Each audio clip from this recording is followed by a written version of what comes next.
Much to the chagrin of both mainstream archaeology as well as the entertainment media complex, which went so far as to label it as dangerous. The 2022 documentary series Ancient Apocalypse featuring Graham Hancock was a big hit for Netflix. For all the criticism leveled at their later Cleopatra series, no one labeled it as that. So what is it about Graham Hancock's work in particular that has so many so spooked? We shall see as we're about to go through Graham Hancock's body of work, his thesis and the objections to it, as well as the discrepancies within the narrative of accepted history, and some truly incredible findings archaeology has no good answer for. And we'll go through it all with none other than the man himself. It is my honor and privilege to welcome to Midnight's Edge, Mr. Graham Hancock. And it's a pleasure to be with you, Andre. Let's get started.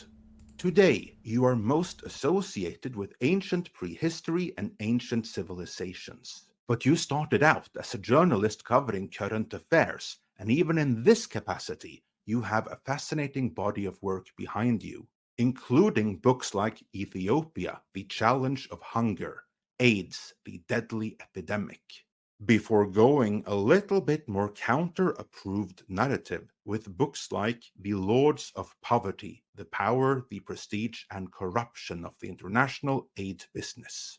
Yeah. What took you from investigating contemporary current affairs to ancient history? Well, it was a process for me. The background to this is always from my childhood.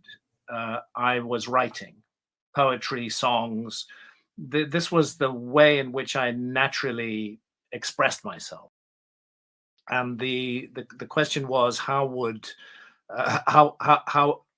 I manifest that into a way to make a living? And journalism seemed the obvious solution, but at the same time, I wanted to travel and to explore the world. So in 1974, I applied for a scholarship to the Leverhulme Foundation to go to Somalia in the Horn of Africa and to spend a year there.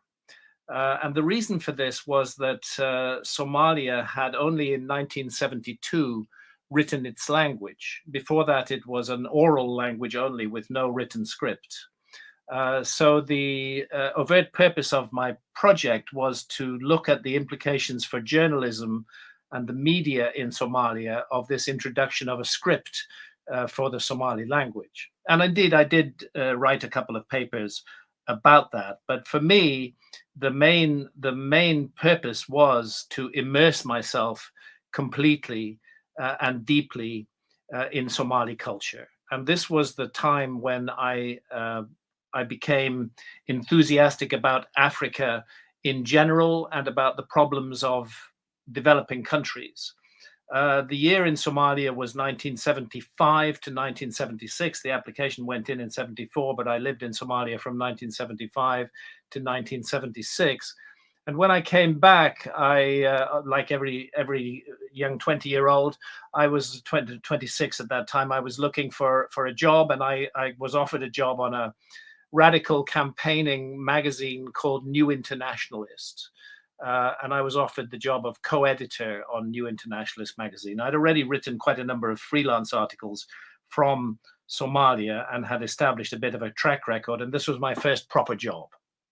And I was co-editor of New Internationalist magazine, and we were exploring development issues and exploring the challenges faced by developing countries and the heavy and oppressive role of the so-called developed countries upon the developing countries. And it was during my time at New Internationalist that I became interested in the subject of foreign aid. But I think I've always been a bit of a contrarian. And I didn't have the kind of warm and accepting attitude to foreign aid that one was supposed to have in the 1970s and 1980s. I had seen too many cases where there were real problems caused by foreign aid, where foreign aid wasn't creating independence, but was rather creating dependence. And this was a line that I followed through the 1980s, and eventually led to the publication in 1989 of a book called Lords of Poverty, the book that you mentioned, which was a stringent critique of the aid business. But I had got myself into a position where I could write that book because I had written a number of previous books. Now, you mentioned my book on Ethiopia, The Challenge of Hunger, which was about the famine in Ethiopia in 1984. But before that, I had written one other book, and that was a travel book called Journey Through Pakistan, which was photographed by the late, great Muhammad Amin and my friend Duncan Willits, and it allowed me to travel for 6 months extensively around Pakistan and, get introduced to that culture as well. So I would say that my work background was a mixture of constant writing, investigation, and exploration, coupled with a great deal of travel. In 1982, I went back to live in Africa and lived in Kenya, where I was the East Africa correspondent for The Economist. Of course, The Economist is a very well-established mainstream magazine, and it sounds very grand to be the East Africa correspondent of The Economist. But in fact, I was a stringer.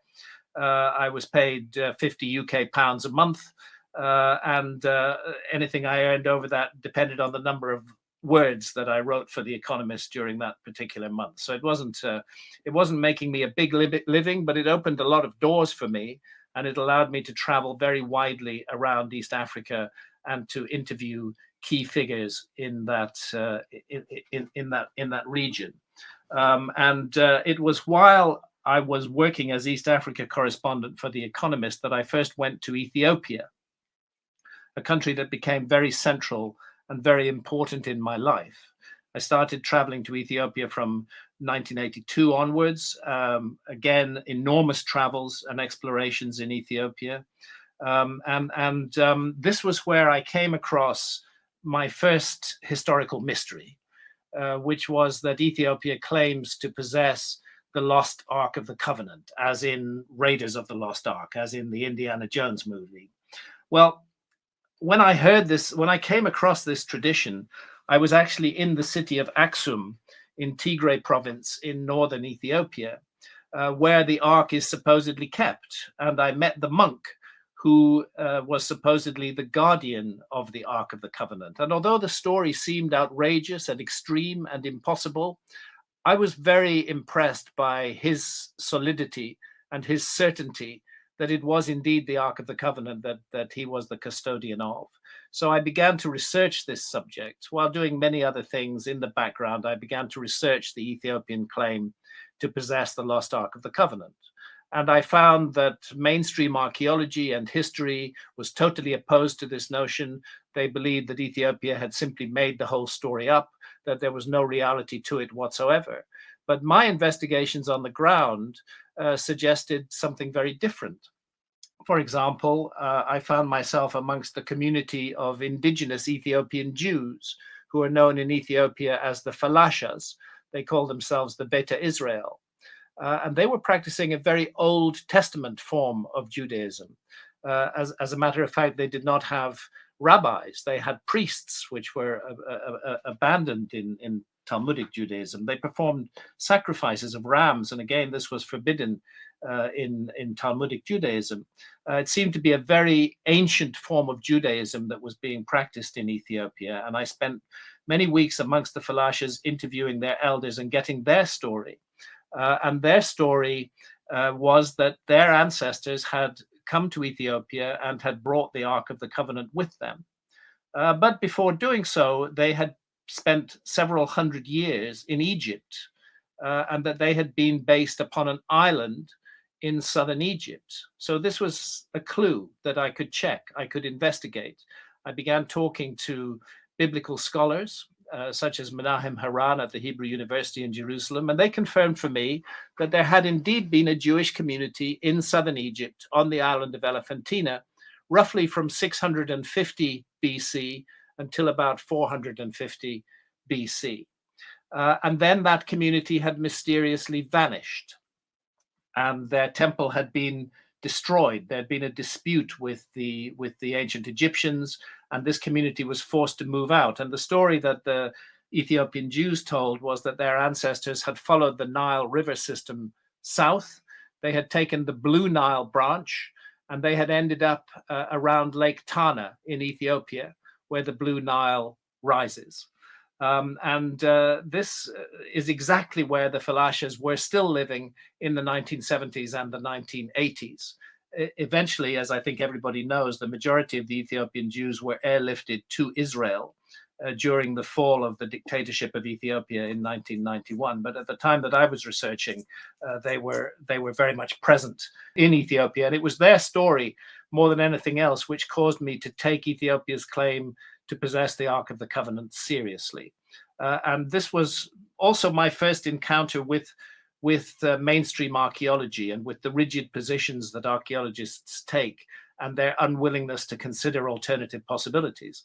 And I see my role as offering reasonably argued, well-evidenced alternative possibilities for people to consider. And that's precisely what I did in the case of Ethiopia. And it led to the publication in 1992 of my first book of historical mystery, which was called The Sign and the Seal, A Quest for the Lost Ark of the Covenant. And this was the turning point for me when I moved out of reporting current affairs and moved into investigating issues of prehistory, and particularly of remote prehistory. There are aspects of the Ark of the Covenant that sounded technological. They sounded out of place in time. They didn't seem to belong to that period. In addition to that, in order to research the book, as well as traveling widely in Ethiopia, as well as traveling widely in Israel, I also had to travel widely in Egypt, because you cannot separate the story of the Ark of the Covenant from the story of Moses. And Moses, as we know, was reared in the household of the Pharaoh in Egypt, according to the Bible, and indeed was groomed as a potential future Pharaoh. It was while I was investigating this that I found myself in front of the Great Pyramid of Egypt for the first time. An astonishing mystery, just a staggering impact upon the eye and upon the senses. And I, of course, looked into it. And what do archaeologists say this thing is? And they said it's the tomb of a pharaoh. But as I began to look further, I could find no compelling evidence that it was the tomb of any particular pharaoh. And this was the first clue, really, amongst others, that led me to the next investigation, which was Fingerprints of the Gods, published in 1995, which is really when I began my quest for a lost civilization of prehistory. And of course, you have researched that extensively since. You have written numerous books, you have done numerous lectures, and you've been in numerous podcasts, especially Joe Rogan, where many discovered your work. Yeah. And of course, you have the odd ones out like me that actually discovered Joe Rogan through you. There are those as well. Yeah. And all of this then culminated with the Netflix series Ancient Apocalypse, which came out towards the end of last year to in November 2022, yeah. Yeah, which came out to both praise and condemnation in equal measure. But before we get to the varied reactions to Ancient Apocalypse, let's go back and look at the body of work you have presented to the public concerning the possibility of a lost civilization, which culminated with the Netflix series.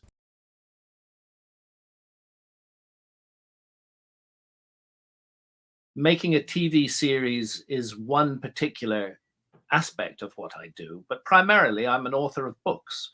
And after I published Fingerprints of the Gods in 1995, I went on with my great friend Robert Boval to co-author a book called Keeper of Genesis, which investigated the mystery of the Sphinx in ancient Egypt.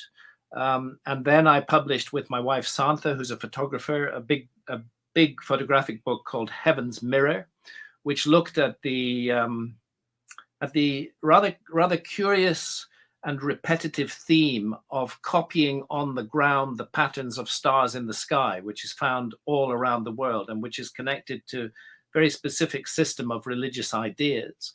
And when I find the same idea in the same way shared by many different cultures that were not in direct contact with one another, I'm either looking at an extraordinary coincidence or I'm looking at a shared legacy. In other words, all these cultures had a remote common ancestor which passed down a legacy of knowledge and ideas to them. And that's a fundamental notion in my quest for the lost civilization. After Heaven's Mirror, the next major book I wrote was called Underworld. And that involved the flooded kingdoms of the Ice Age is the subtitle. And that involved myself and my wife Santha in 7 years of scuba diving all around the world. We would go to local fishing communities, to local divers, and we'd ask them if they'd seen anything interesting underwater. And we would do so in areas where we knew from geological studies that sea level had risen very dramatically at the end of the last ice age. Not a lot of people are aware of this, but sea level rose 400 feet, about 120 meters at the end of the last ice age. And in the process, 27 million square kilometers of land that had been above water during the ice age were flooded and inundated and taken out of sight. So I felt it was important to do a detailed investigation of this, and Underworld was that investigation. 7 years of scuba diving, hundreds, actually thousands of dives all around the world, in India, in Micronesia, in Japan, in the Mediterranean, in the Americas, I mean, just everywhere. And we found many anomalous structures following the guidance of local fishermen and local divers, which had clearly been man-made and which were clearly above water during the Ice Age and had been submerged by rising sea levels at the end of the Ice Age. An example of in the Mediterranean is the so-called cart ruts on the island of Malta. Nobody knows what these so-called cart ruts actually are. They're parallel grooves carved into the rock of Malta. There are certain assumptions about their age that archaeologists make, but those assumptions are not based on any solid evidence. But what is solid evidence, what we discovered in our dives around Malta, is that these man-made features, these so-called cart ruts, continue underwater. And they continue underwater down to depths of close to 30 meters beneath sea level. And this means that they were submerged more than 12,000 years ago, and that they're therefore extremely ancient. After Underworld, I took a break from the lost civilization. I felt I'd walked the walk, or if you like, dived the dive. And I was really waiting for new developments before I touched that subject again. I spent most of the first decade of the 2000s writing novels. As I say, first and foremost, I am a writer. I wrote a series of novels about the Spanish conquest of Mexico called War God. But eventually, the possibility of a lost civilization and evidence for a lost civilization began to mount up more and more, particularly with the discovery of Göbekli Tepe in Turkey. And that triggered my next book on the lost civilization theme, which was published in 2015 and was called Magicians of the Gods. And I followed that up with America Before, which was published in 2019. And all of these books investigate in depth, with thousands of footnotes and references and detailed evidence presented, the case that I make for a lost civilization during the Ice Age. So when it comes to making a TV series, I think it's important to understand that there is a huge body of work behind the TV series. And the TV series provides a glimpse into that body of work. But it can do no more than that. In episodes of half an hour, we try to present the most important material, the most compelling material, but we can't present everything. I'm glad that the series was released. It was a colossal success all around the world, huge numbers of viewers, and very, very popular with viewers, because for many of them, it was their first introduction to this possibility that we have lost a whole chapter of the human story, and that we lost that chapter during the Ice Age. But a TV series is also relatively easy to attack. If you're an archaeologist and you dislike the ideas being presented in the TV series, you can just pretend that the person presenting the TV series never wrote any books at all, and just address yourselves to the point made in the TV series. And most of the criticism that came from archaeologists who had no knowledge whatsoever of my books or of the vast body of evidence and research that I had collected, and were responding in a very peculiar, rigid and dogmatic way to the TV series, which is simply meant as an introduction to this mystery. Indeed, I have some of the examples of that here, because the audience may have responded to it tremendously. But as you said, mention members of archaeology, not so much. For instance, the Society for American Archaeology demanded that Netflix reclassify it as science fiction. A professor claimed in Wales Online that the theories presented were based on white supremacy. And every archaeologist with a YouTube channel did a debunking video. And my personal favorite, The Guardian, argued that it was the most dangerous show on Netflix, and further claimed it existed solely for conspiracy theories, before wondering out loud why it was allowed in the first place. And here's the kicker. The author of that piece seemed to think you invoked ancient astronauts. So he cannot possibly have seen the series. No, or indeed have seen any of my written work, because I've never felt that I need ancient astronauts to explain the anomalies and puzzles of human prehistory. I believe a lost human civilization is a much better explanation for that. Look, what went on was a kind of propaganda war by actually a rather small group of archaeologists, but they were able to multiply their effect through unquestioning journalists in the media who simply assume that everything that archaeologists say is true. Actually, multiple lies were told about the series. False information was presented about the series in order to discredit the series. But fortunately, the vast majority of viewers were able to see that. The white supremacy thing was particularly irritating and personally hurtful for a number of reasons. At a personal level, I'm married to a woman of color, and I have mixed race children and mixed race grandchildren. And to be accused of being a white supremacist in this series, and by the way, the Netflix series Ancient Apocalypse never once mentions the word race. There is no discussion of race whatsoever in the Netflix series. But I think archaeologists realized that if enough of them shouted loudly enough, and if their shouts were picked up by journalists in the media, that this label would stick even though it wasn't true. And that's why I would call it a propaganda war. Now let's look at what lies at the heart of that archaeological claim that the series promotes racism and white supremacy. What lies at the heart of it is that I report in the series a number of traditions, indigenous traditions, from Mexico and from South America in particular, which speak of bearded figures, human beings with beards who came from across the sea at a remote time in the past, and bringing the gifts of civilization with them. I didn't make up these traditions. These are authentic indigenous traditions. There is a body of archaeologists, quite a small body of archaeologists, who have tried to claim that the traditions were interfered with by the Spaniards, who were the first conquerors of Mexico and the first conquerors of Peru, for example, as well. But that is not a fact.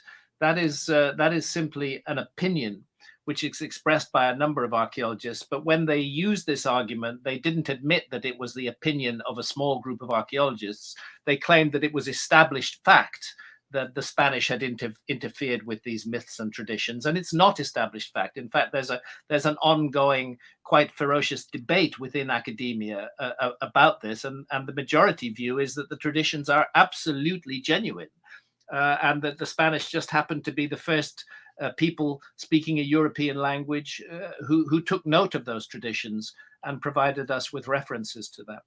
So I believe very strongly that what I was reporting in Ancient Apocalypse was genuine indigenous traditions.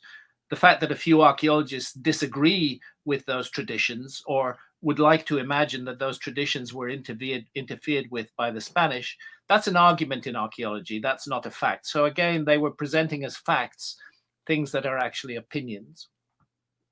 Yeah, I think it's interesting myself, as someone who follows mythology, that Viracocha sounds a lot like Odin, if you ask me.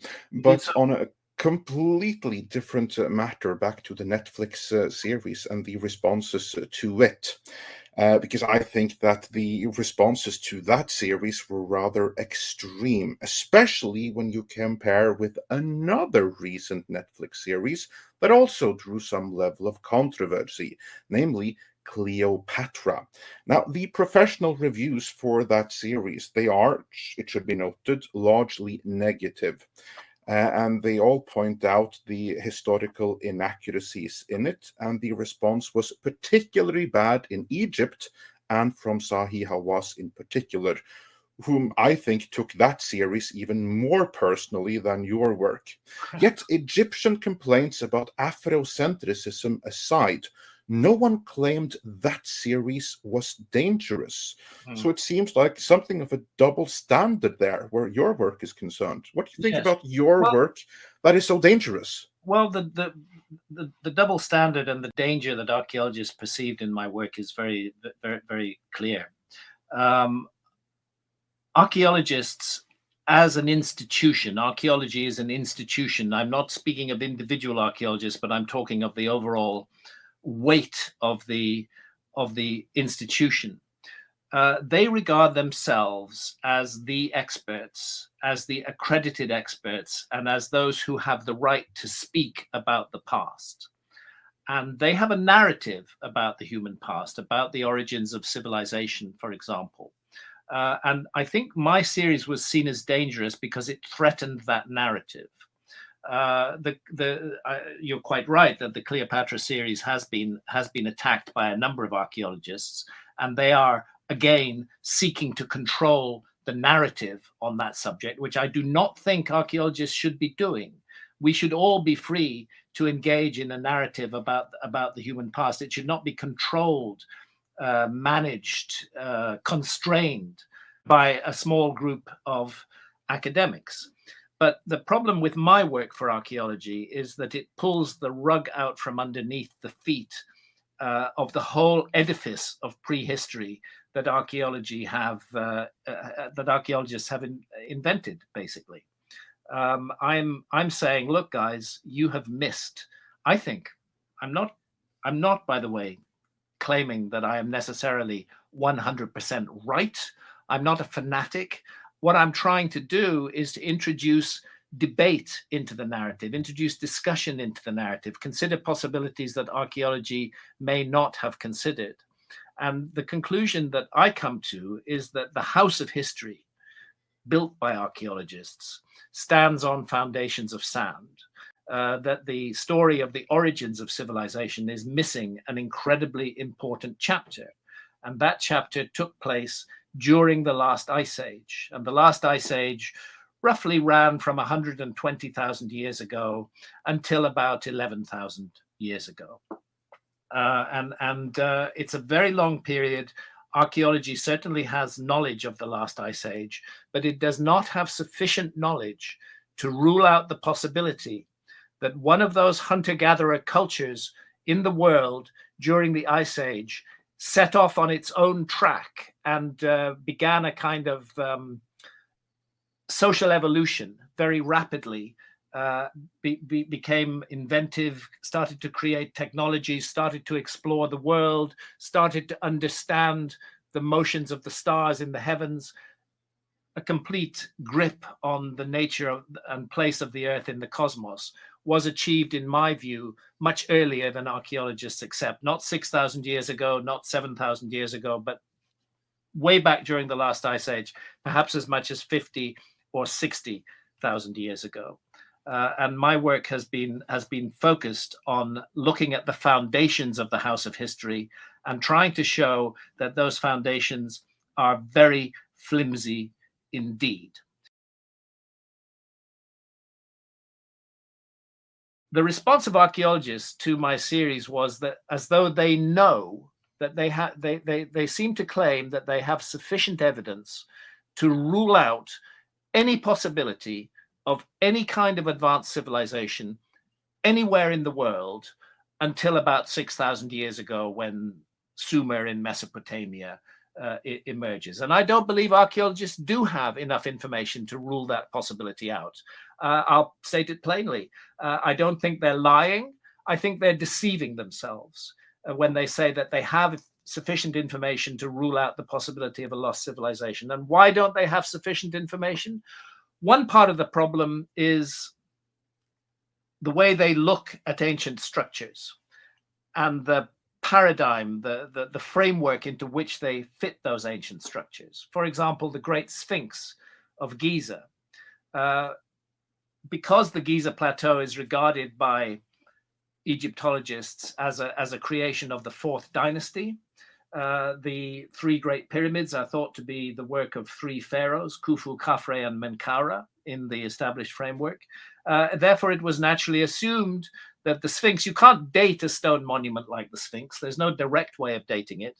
But it was assumed and taken for granted right from the beginning that it was a work of the fourth dynasty as well. What did they base that on? Do you know what that assumption was based on? It's based almost entirely on context, number one, that it's sitting there on the Giza Plateau with the three great pyramids in view. But it's also based on a couple of documents. One of them is the so-called Dream Stela, which sits between the paws of the Sphinx. It was not created at the time the Sphinx is supposed to have been made. It dates to about 1200 or so BC. It's the work of Thutmosis the Fourth. And in that stela, Thutmosis records that he had cleaned up the Sphinx, that the Sphinx had been covered with sand, that he had removed the sand from the Sphinx. And then he put this stela up between its paws. It still stands there to this day. He put the stela up between its paws to record what he had done. Now, on that stela, until about 50 years ago, some of the lines are broken, but in one of the lines appears the single syllable Kaf, which arguably is the first half of the name Khafre. It was not surrounded by a royal cartouche, but nevertheless, there it is, Kaf. And because of that single syllable, which no longer exists, by the way, it's weathered off the stela now. Because of that single syllable, Egyptologists concluded that the ancient Egyptians, that the ancient Egyptian pharaoh of the fourth dynasty, Khafre, to whom the second pyramid is attributed, had been the builder of the Great Sphinx. In fact, the stela does not tell us that. It just had the single syllable Kaf. It could equally well have been saying that Khafre was an earlier restorer of the Sphinx. We don't know what it was saying. And as I say, that syllable isn't there anymore. Secondly, there's another stela from the Giza Plateau, the so-called inventory stela, which states clearly that the Sphinx was already in position in the time of Khufu, the predecessor of Khafre. So Egyptologists have selected from these two stelae, and they've chosen the one that fits their view of the past best. But it's not truth, it's an opinion. And because their framework says that the Sphinx should belong to the fourth dynasty, they have forced the evidence to conform to that. That's how they see it.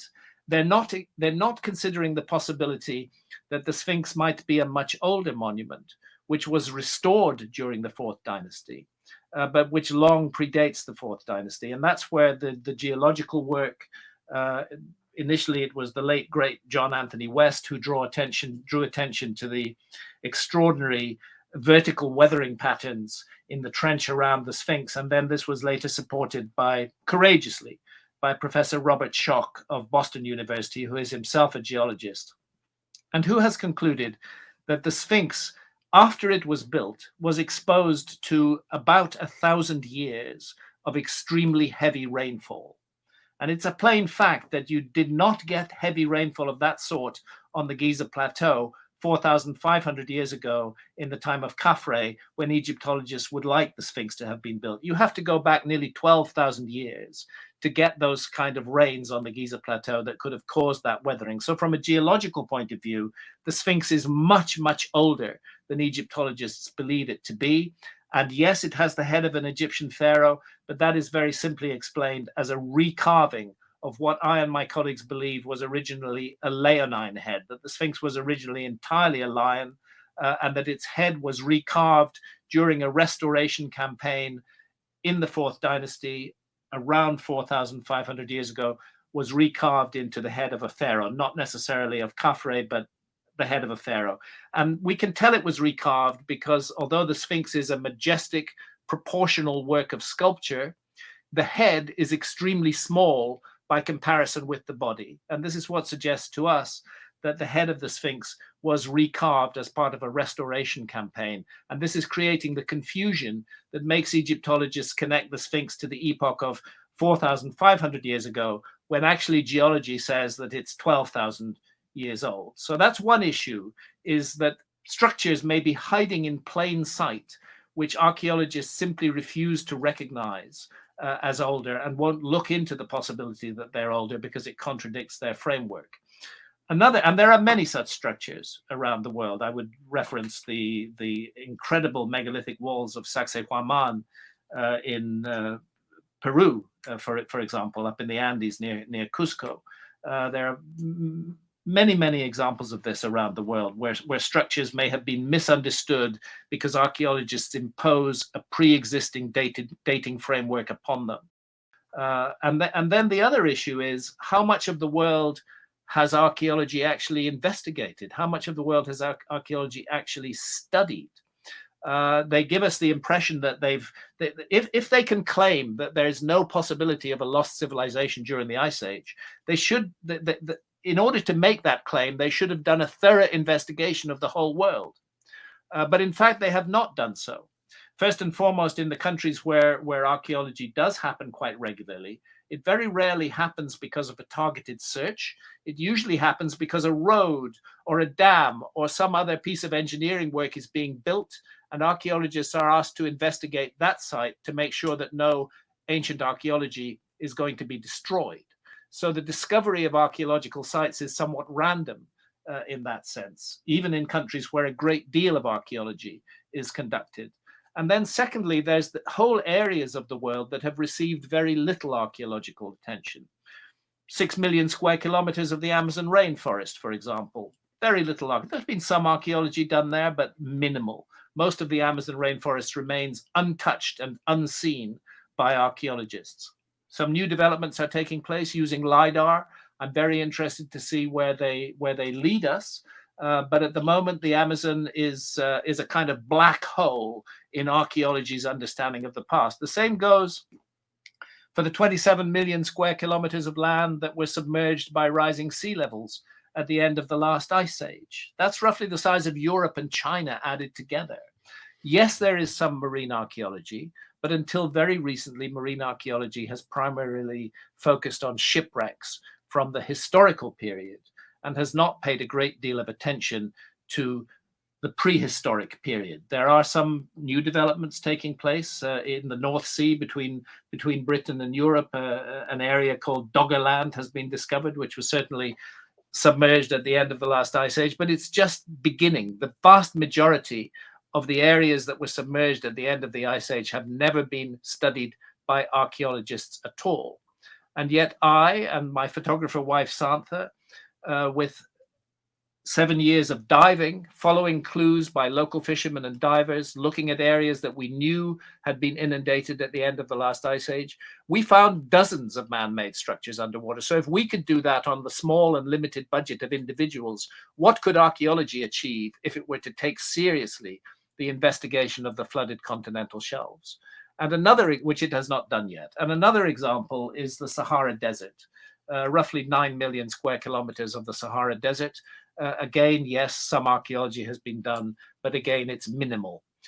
So I don't think that archaeology is in a position to say that they have enough evidence to rule out any possibility of a lost civilization. Quite the contrary, they don't have enough evidence at all. They haven't looked in enough places. In the places they haven't looked, in the places that they have looked, they haven't looked in a targeted or organized fashion. And generally speaking, I don't believe archaeology is in a position to rule out the possibility of a lost civilization of the Ice Age at all. Yeah, and for asking the question, many, of course, do not hesitate about calling you both a pseudo-historian, pseudo-archaeologist, and pseudo-what have you. And that's a critique that I find, again, a little bit double-standard when you look at some of those directing it. And then I'm thinking of Zahi Hawass, the gatekeeper of all things Egyptology for a great many years, and most hilariously, the self-appointed real Indiana Jones, referencing back to the Raiders of the Lost Ark, with his own line of Indiana Jones as cats and what have you. Now, one of the things that you mentioned before in an earlier talk was exactly who funded his education and that of Mark Lehner, his second in command. Yes. What can you tell me about that? Well, back in 1996, Robert Boval and I, as I mentioned earlier, published a book which has the title Keeper of Genesis in the United Kingdom. And in the United States, the title is Message of the Sphinx.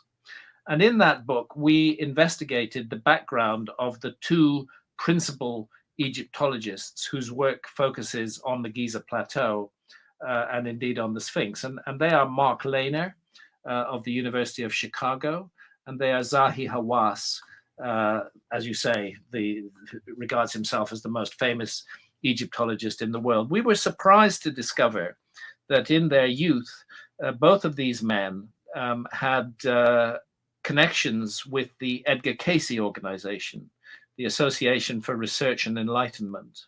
I need to tell you a bit about the ARE, the Edgar Cayce organization. Edgar Cayce was a medium. He was he used to fall into deep trances, and in those trances, he would diagnose illnesses that people had, and he would offer remedies. And indeed, his healing remedies were often quite successful. But as a sideline to this, he also, in trance, talked a lot about Atlantis. And suggested that Egypt had been a place where survivors of the lost civilization of Atlantis had come, and that they had indeed buried a haul of records underneath the Sphinx, telling the whole story of their civilization and what happened to it. So this is a very new age, very Atlantean, very mystical kind of organization, which relies for its information upon channeling. We were therefore puzzled to discover that both Mark Lehner and Zahi Hawass were funded through their university education as Egyptologists by the Edgar Cayce organization, which is also known as the Association for Research and Enlightenment.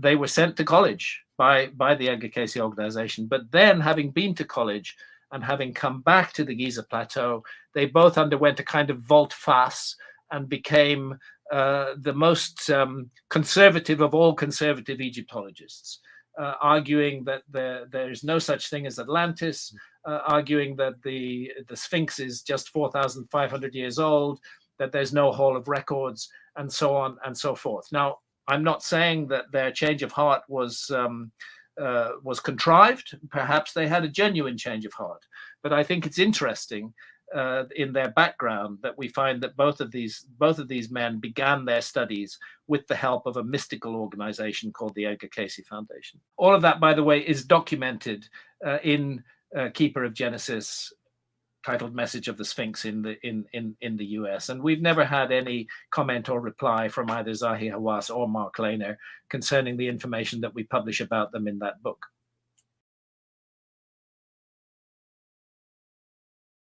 But one of the things that strikes me is that in recent years, certainly since the discovery of Göbekli Tepe and the related Karahan Tepe, is that this should have been something of a vindication for your theories, at least your general hypothesis. Many needed to be more open to the to the idea, especially in light of everything that is yet to be excavated there, Indeed which so. is the majority from what I understand. Indeed so. But still, I cannot see that the academic community has responded in more support of your views, or even being more open to them. What do you think that is? Well, once again, the archaeological community is trying to fit the discoveries at Göbekli Tepe and Karahan Tepe and in that neighborhood. They're trying to force fit it into their pre-existing paradigm. It's rather funny, actually, to observe this process, because until the discovery of Göbekli Tepe, it was an article of faith of archaeology that there could be no megalithic architecture in the world older than about 6,000 years. And indeed, they pointed to Gigantea in Malta as the world's oldest megalithic temple. And they constructed a whole story around this, the archaeological story was that hunter-gatherer communities would not have the level of organization and would not be able to generate surpluses necessary to allow major construction projects to take place. With agriculture, you can generate surpluses. With hunter-gathering, you cannot. And the generation of surpluses was felt to be important in the megalithic story, because it then meant that certain individuals in the community could be freed up from food production and could be allowed to focus upon architecture or upon engineering or upon astronomy, and then apply all of these skills to the construction of megalithic sites. And it was the firm and fixed and rigid view of archaeology until the discovery of Göbekli Tepe that none of this could have happened before 6,000 years ago. Then Göbekli Tepe was discovered, a giant megalithic site dated to 11,600 years ago, with huge megalithic pillars and very firm dating of the site, because the mystery about Göbekli Tepe, so different from many other archaeological sites. Göbekli Tepe was deliberately buried by the people who made it. The evidence that allowed very convincing dating evidence to be derived from the site. Where a site has been tramped over by many different cultures over thousands of years, carbon dating gets very, very difficult. You can't be sure that the organic material you're dating it dates to the origin of the site, or whether it was introduced to the site later on. But in a site like Göbekli Tepe, which ran for roughly 1,000 years, it was used from roughly 11,600 years ago to 10,600 years ago, and then it was buried, completely buried. An enormous effort was put into burying it under thousands of tons of rubble that were poured into the enclosures, covering up all the stone pillars, and eventually completing a hill over the top of Göbekli Tepe. This is why Göbekli Tepe is such a fascinating site, and why its dating is so secure, because it was then for the next 10,000 plus years, nobody saw it, nobody touched it, nobody interfered with it, nobody contaminated the organic materials within it. And suddenly we have a site that's firmly dated to 11,600 years ago. And it's a megalithic site. And the people who built it were hunter-gatherers. But during the 1,000 years that Göbekli Tepe functioned as a site, they transitioned from hunter-gathering to agriculture.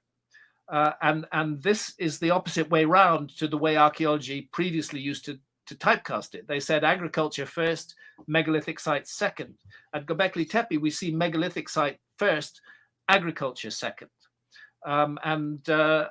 What I think we're looking at Göbekli Tepe is a transfer of technology, that people came to that site who already understood agriculture, who already knew how to create megalithic architecture.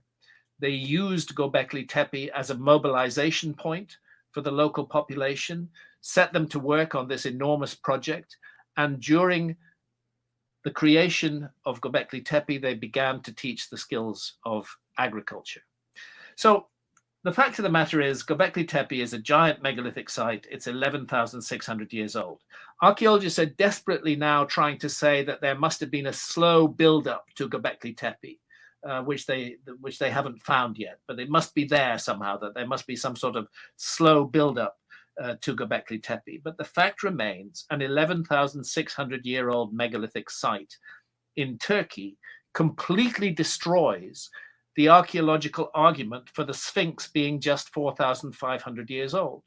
At the time, when the dating of the Sphinx was being debated, Mark Lehner, who we mentioned earlier, stated flatly that it was impossible for the Sphinx to be 12,000 years old because there were no sites, no megalithic sites anywhere. That was back in 1992, he said this. There were no megalithic sites anywhere in the world that were 12,000 years old. And he said, show me a potsherd from such a site and I might consider it. But since no such site exists, it's obvious that the Sphinx was built just 4,500 years ago. And then Göbekli Tepe is discovered, a giant megalithic site, 11,600 years old. If you can create Göbekli Tepe, you can create the Great Sphinx. And so I do believe that Göbekli Tepe should be taken as a very important step forward in exploring the possibility of a lost civilization, and that by its very existence, it supports the much older dating from many other sites around the world. One of the things that do strike me about it, though, is that it now appears, to me at least, just observing from an outsider as pure layman into all this, that the Overton window, if you will, for what is considered acceptable speech within the field of archaeology has shifted, at least somewhat. By which I mean, even archaeologists which happen to have a presence on YouTube, who will scoff at you at one hand and do debunking videos and what have you, will still proudly declare that things keep on getting older. And Which is here's this research which suggests that there was human presence in the Americas 200,000 years ago. Wow, this is completely uncontroversial. Does that give you hope for the future of archaeology, even if you don't get any credit? It does. I just think that archaeologists need to be a little bit more relaxed and a little bit more open-minded. They shouldn't focus so much on controlling the narrative about the past. That was clearly what I faced. It was like a gangbang from a dozen archaeologists all around the world attacking me in every way possible, trying to persuade people not to watch my series, trying to turn people off my work, using lies, using disinformation in order to do that, using the language of propaganda in order to do that. I think archaeologists need to be a bit more relaxed about that. Archaeologists, they often like to compare themselves to airplane pilots. You know, they say you would want a fully qualified airplane pilot to fly your airplane. So you want a fully qualified archaeologist to tell you what happened in the past. I don't think that's a very good argument at all. Flying an airplane is a technical skill, whereas archaeology is largely about the interpretation of very scarce, very limited data sets. And the further back into the past you go, the more scarce and the more limited those data sets become. And rather than trying to drive away amateurs, outsiders who aren't archaeologists, but who have a keen interest in the past, rather than trying to drive them away, rather than trying to smear their names, rather than trying to insult them, perhaps archaeology should be a little kinder and a little more open-minded to listening to alternative points of view, because the past does not belong to archaeology. It is not the possession of archaeology to interpret as it chooses. The past is a common, universal human heritage, and we all have something to say about it. And archaeologists should not say, just because they are archaeologists, that nobody else's point of view is valid. Again and again, we've seen cases where so-called amateurs have brought in crucial information of relevance to archaeology. And in summary, I think it's important for archaeologists to admit, which they very rarely do, that archaeology is a work in progress. It is not a completed work. As I mentioned earlier, there are huge areas of the world that have never been studied by archaeology at all. I think archaeology should take the line, this is what we believe about the past, this is what we think we know up till now, but we're open to new evidence, changing the picture. And unfortunately, the reaction to my Ancient Apocalypse series shows that archaeologists are not open to new evidence, are not willing to consider new evidence, and regard it as a sort of territorial transgression. They act as though they own the past, that it is their territory, and they therefore react with hostility to any outsider who comes into that territory and says something different from what they say. Archaeologists will welcome outsiders as long as they agree with the archaeological mainstream. But the moment an archaeologist offers an alternative point of view that disagrees with the archaeological mainstream, the big guns are unleashed. And that was the massive propagandistic reaction that I faced to Ancient Apocalypse. And when one goes through that reaction and analyzes it in depth, what I found is that it's all based on disinformation and lies and propaganda. It's interesting you mentioned that, because what you are describing is something that many have experienced across the board, and the current name for it is cancel culture. And it has arguably been a negative force in the quest for truth and objective research, not just within archaeology, but across the board, more recently, even in medical science. Now, you certainly faced this head on in a dramatic fashion, and indeed on an international stage. Yeah. From your experience, what are the learning lessons here? And what do we as society need to do in order to protect the independent quest for objective truth going forward? First of all, there's no doubt that what I faced was an example of cancel culture. The whole project of archaeology was to stop people watching Ancient Apocalypse, and to accept the archaeological narrative as the whole truth and nothing but the truth, and to ignore everything else. And that's why the Society for American Archaeology wrote this open letter to Netflix, requiring that my series be relabeled as fiction, indeed as science fiction, rather than as a documentary series. This is pure propaganda. There were many archaeologists interviewed in my series. Every single fact presented in the series was triple fact-checked by our team. But the project of archaeology was simply to stop, to do everything they could to turn people off these ideas and to stop people watching the series. The success of the series shows that archaeology did not succeed in that endeavor, but nonetheless, the endeavor was mounted, and a major effort was made to, if the Society for American Archaeology had succeeded in getting the show relabeled as science fiction, they would certainly have removed the strength from the show. And that's what archaeology wanted to do. But the fact of the matter is they presented no evidence. They simply stated, this is wrong. They didn't say why it's wrong. There are no facts in the letter from the Society for American Archaeology. It's just paragraph after paragraph of insults directed at me, based on the assumption that archaeologists are 100% correct about everything, and they don't even need to justify their statements. That they're so correct that they don't even need to justify their statements. Fortunately, the general public saw through this nonsense, and we ended up with a very successful documentary series. I want to just take this opportunity before I forget to make a point, is that my argument is not with individual archaeologists. I know many individual archaeologists who are doing fantastic work, and I hugely respect and appreciate what they're doing. My argument is with archaeology as an institution, where the individuals become subsumed within a power structure. And in order to further their own careers and to secure their own future, they must accept the primary dictates of that power structure. And that's archaeology as an institution. Just for example, back in 1989, when I published Lords of Poverty, my critique of foreign aid, I wasn't criticizing individual aid workers any more than I'm criticizing individual archaeologists now.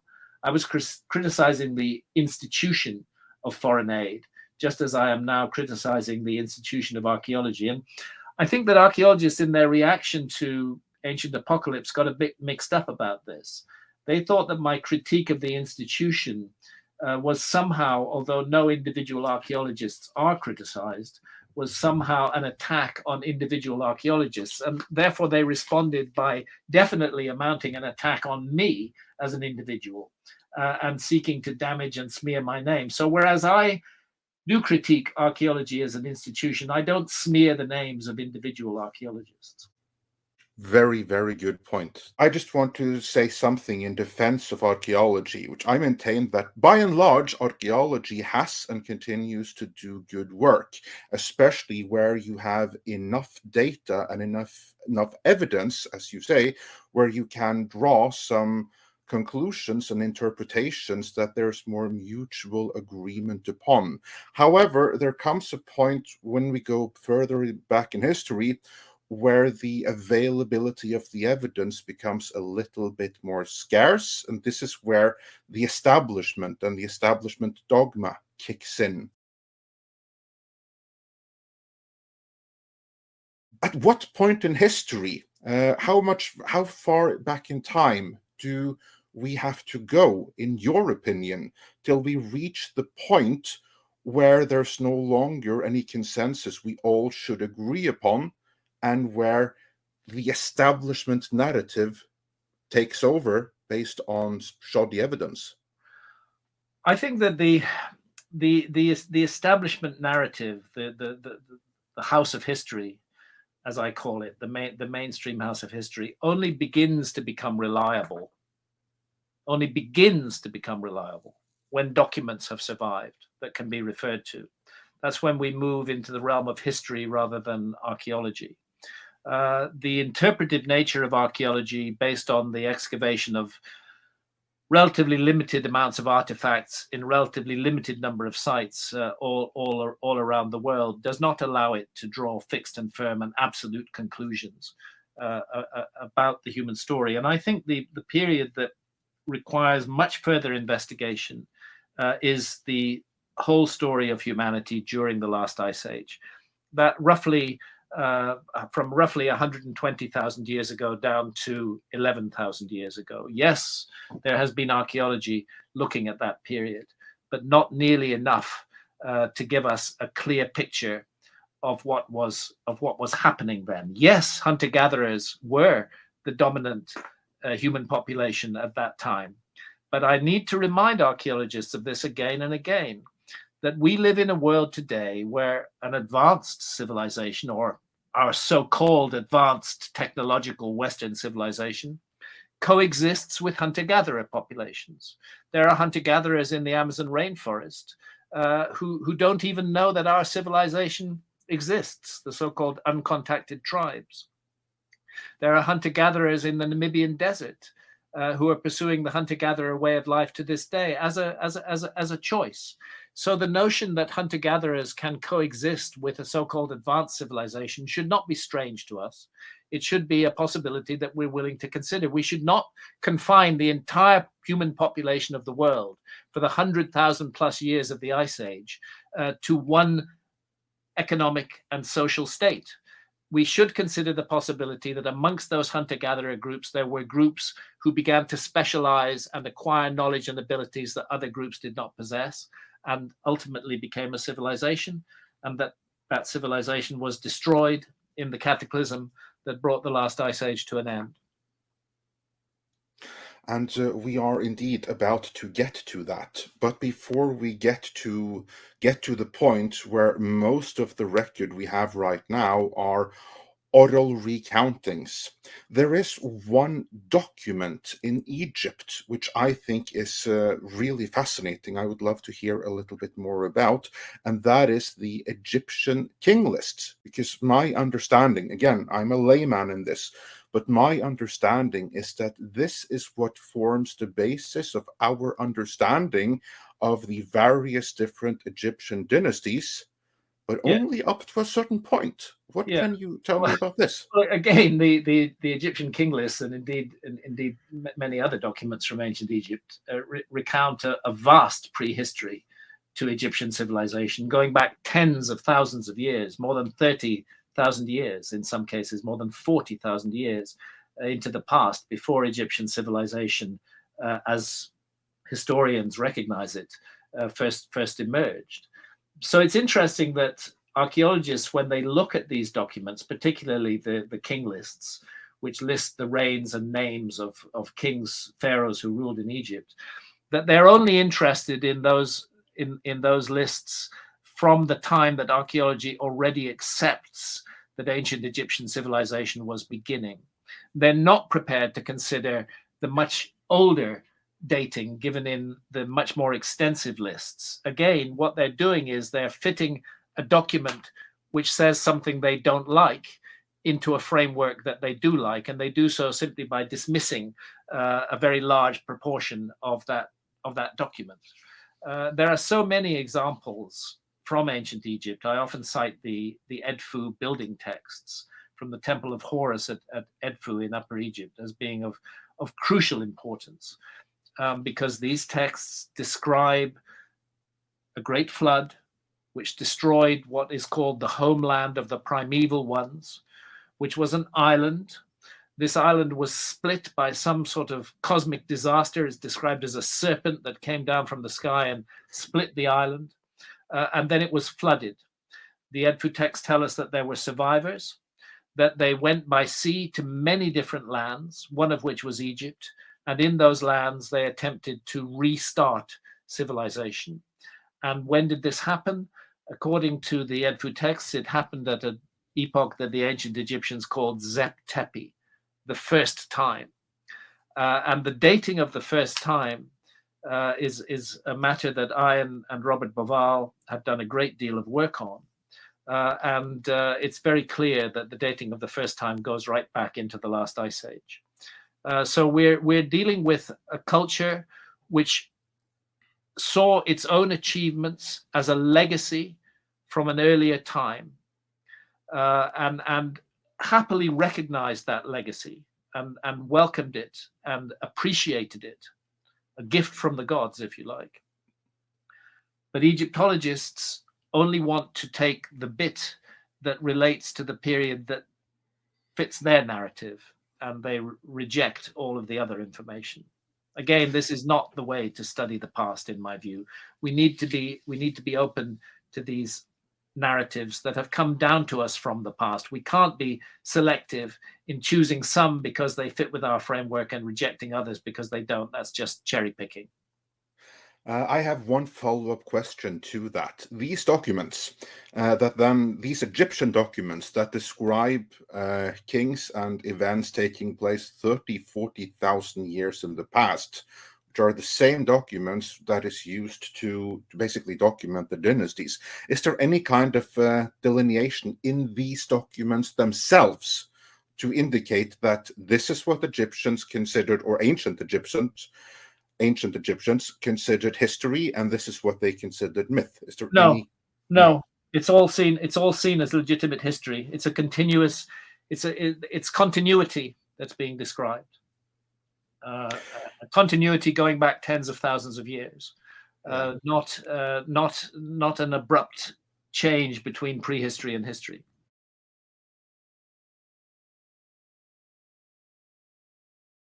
The challenge here, of course, is the lack of other written sources, leaving us with only oral tradition, like myths and legends from around the world, which you have frequently pointed out archaeologists don't like, unless they support a point of view that is already accepted. But on the topic of oral tradition, there is a book you alerted me to, which I find to be a fascinating read, namely Hamlet's Mill. Can you tell us about the thesis presented in it and how that connects to the Great Year? Yeah, well, Hamlet's Mill is probably one of the most important books focusing upon prehistory that has ever been written. And the authors were Professor Giorgio de Santillana, who was professor of the history of science at the Massachusetts Institute of Technology, and Professor Hertha von Deschend, who was professor of the history of science at Frankfurt University. They first published this book in the 1960s.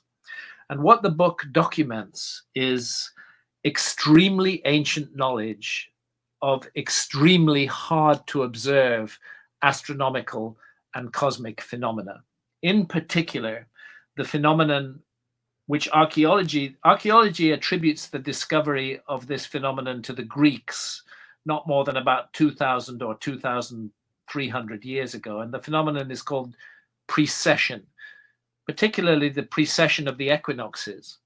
But what precession is a wobble on the axis of the Earth. Everybody knows that the Earth rotates around its own axis.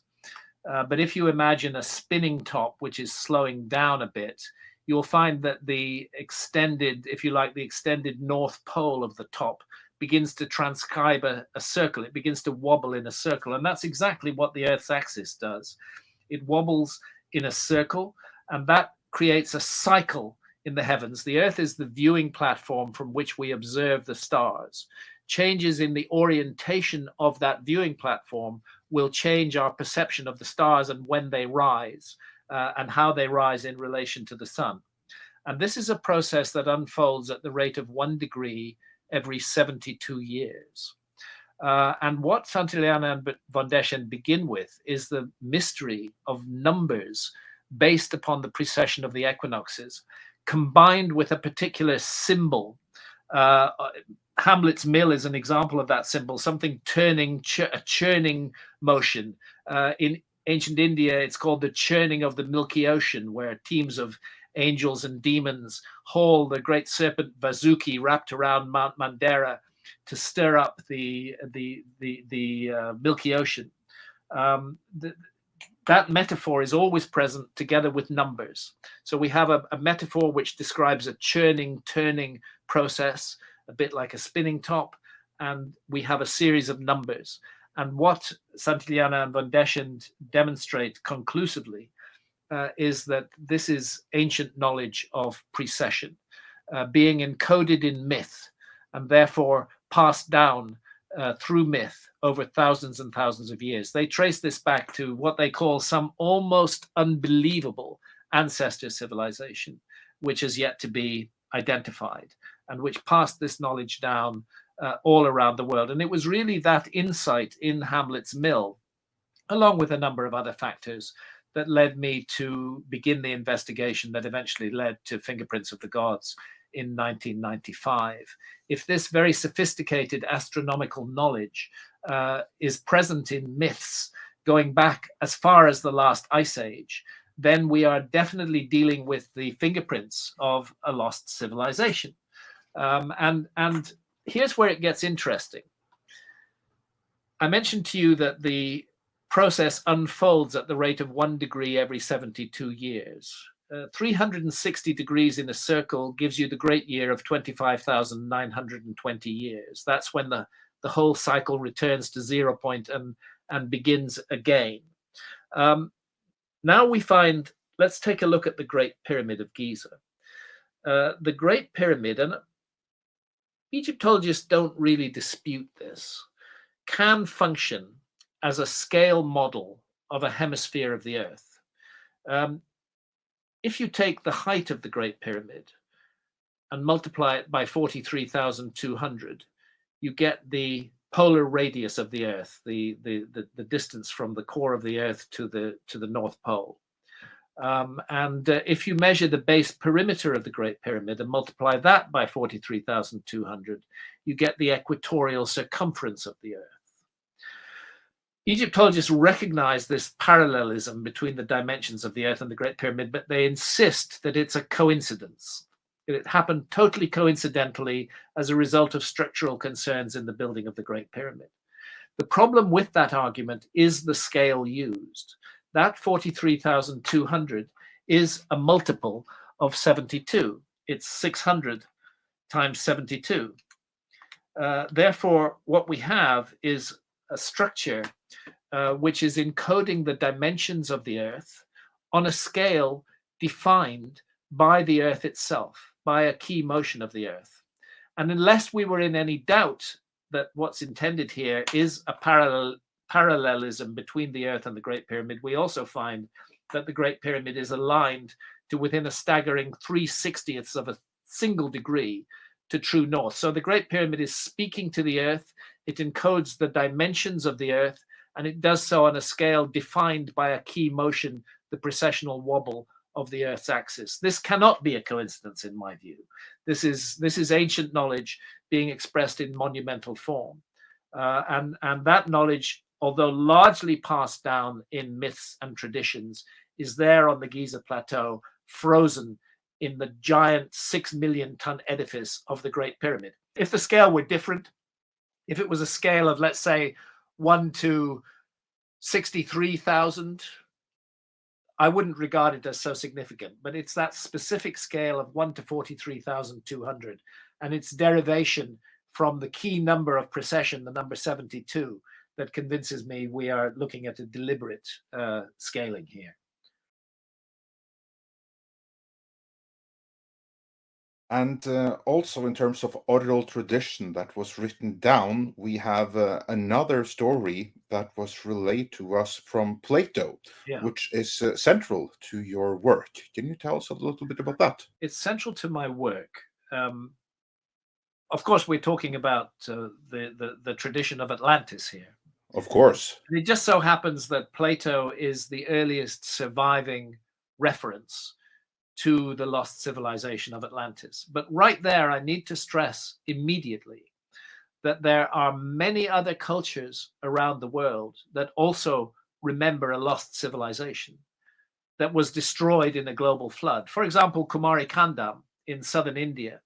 The tradition in India is that there was a land to the south of India on which a great civilization flourished that was destroyed in a global flood around about 11,600 years ago. The dating is as specific as that. So when we talk about Atlantis, let's remember that it's just one example, the most famous example of a series of traditions and myths from all around the world that speak of a lost civilization destroyed in a flood cataclysm. Now, Plato tells us, the place to go to is the dialogues known as the Timaeus and the Critias. And in these two dialogues, Plato relates a story that he tells us was passed down by his ancestor, the Greek lawmaker Solon. Solon, of course, is a famous figure in history, in Greek history. And it's known that Solon made a visit to Egypt around the year that we would call 600 BC. In other words, around 2,600 years ago, give or take 20 years. When Solon made that visit to Egypt, he visited a temple in the Delta region of Egypt, a temple dedicated to the goddess Neith at Sais in the Delta. And in that temple, which no longer exists, it was utterly destroyed in later times. In that temple, Solon was shown inscriptions on the walls by the priests who were effectively showing him around. And of course, he couldn't read the ancient Egyptian language. So he asked them, what do these inscriptions say? And the priests then repeated the whole story of Atlantis, describing a great civilization that was destroyed in an enormous flood, that there were survivors, some of whom came to Egypt. What's key is that Solon then asked the Egyptian priests, when did this happen? And they said, 9,000 years ago. Well, that was in 600 BC. So now we have a date, and that date is 9,600 BC, which is 11,600 years ago, give or take 20 years, which is the precise date of the beginning of work at Göbekli Tepe, that mysterious site in Turkey, and which is also the date for an enormous surge of meltwater from the collapsing ice sheets at the end of the last ice age, called Meltwater Pulse 1b. Meltwater Pulse 1b extended over several hundred years. If you simply look at the averages, the sea level rise in any 1 year isn't that much, but the coral reef records, coral records show very clearly that this was not a steady process, that there were enormous leaps in sea level, and then some years when sea level didn't increase very much. So the average figure doesn't really provide us with useful information. The bottom line is that Solon, the date given to Solon by those Egyptian priests, translates into our calendar as 9,600 BC, which is 11,600 years ago, which coincides with Meltwater Pulse 1b, the biggest rise in sea level at the end of the Ice Age, and which also coincides with the foundation of Göbekli Tepe. And for these reasons alone, I believe that we must take the story that Plato passed down to us extremely seriously. It's one of the most detailed accounts of a lost civilization of the Ice Age. And I refuse to accept that it can simply be dismissed by archaeologists because they haven't found evidence for that yet. The reason they haven't found evidence is they haven't looked in the right places. They haven't looked enough. They haven't explored enough of the world's surface. And when they see evidence that might contradict their view, they dismiss that evidence and don't take it into account. Let's take a moment to address the attempts at dismissing this story. One of the objections I've come across, in addition to the standard one that the whole dialogue is something Plato is claimed to have made up in order to tell a morality tale, is that within this dialogue, it isn't actually Plato himself who refers to Solon as his ancestor. It is the character Critias who does that. Does Critias, being the one who refers to Solon as his ancestor instead of Plato, in any way change matters? I actually think it's a really unimportant criticism as to who was whose relative. The fact of the matter is that Plato documents this story from Solon, and it's a clearly documented story. It has a date put on it. It talks of a flood cataclysm. We need to take it seriously. What's fascinating to me is the straws that archaeologists clutch at in order to dismiss this theory. And really, anything will do as long as it helps to pour scorn upon this idea. And again, you know, the point that I'm trying to make is this is an area of investigation that should be taken much more seriously by archaeology. There are huge gaps in our knowledge of the past, and we cannot claim to have a clear knowledge of the past while those gaps remain unfilled in. And unfortunately, archaeology does not admit that at all. What my whole project and effort over the last 30 years has been to raise questions in areas of the past that have not been properly studied by archaeology. And that particularly comes to the issues of what happened at the end of the last ice age. Archaeology is not taking account of the colossal cataclysm that marked the end of the last ice age, the episode known as the Younger Dryas, which extended from 12,800 to 11,600 years ago. This is a huge punctuation mark in the human story, and we can't simply pass it by and regard it as having no significance. We have to take it very seriously and build into our picture of the past the realization that in relatively recent times, just 12,000 years ago or less, there was a huge cataclysm which changed the face of the earth completely.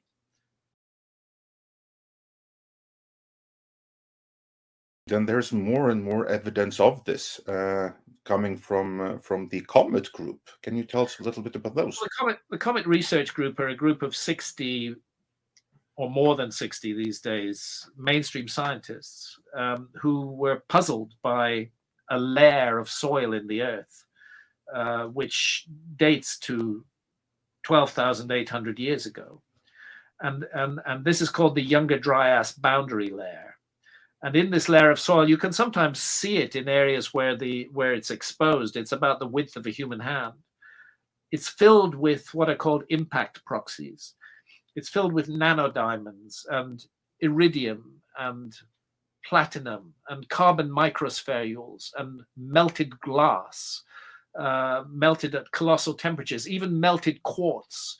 Quartz melts at more than 2,000 degrees centigrade. There is only one agency which could put this whole collective of proxies into the earth, and that is a cosmic impact. And so the argument of the Comet Research Group, we're not dealing with one major impact. It's very normal for comets to break up into multiple fragments when they approach the atmosphere of a planet. And for anybody who doubts this, just go back to the records from 1994 and NASA's observation of Comet Shoemaker-Levy 9 and what happened to Jupiter. Comet Shoemaker-Levy 9 went into orbit around Jupiter. It was drawn in by the colossal atmosphere of Jupiter. It began to break up into multiple fragments. It broke up into more than 20 fragments, and those 20 fragments bombarded the surface of Jupiter with effects, had they taken place on Earth, would have been utterly cataclysmic. It's suggested by the Comet Research Group that the same thing happened 12,800 years ago, that a very large comet had already entered the inner solar system. They suggest probably as much as 20,000 years ago. For the first few thousand years, it didn't do any damage, but it went into an Earth-crossing orbit, and it began to break up into multiple fragments. And what the Comet Research Group, the Younger Dryas impact hypothesis, is proposing is that 12,800 years ago, multiple fragments, some of them perhaps very large, as much as a kilometer in the diameter, some of them small, perhaps no more than 60 meters in diameter, entered the Earth's atmosphere and hit the Earth or blew up in the sky. Many of them were airbursts rather than direct impacts with the Earth itself, but the effect was the same. A massive global cataclysm. It's like being shot with a shotgun instead of with a single bullet. The net effect is still the same. That the Earth went through this hugely cataclysmic episode. The evidence is that at least a couple of the larger fragments hit the North American ice cap. North America was covered more than a kilometer deep in ice at that time.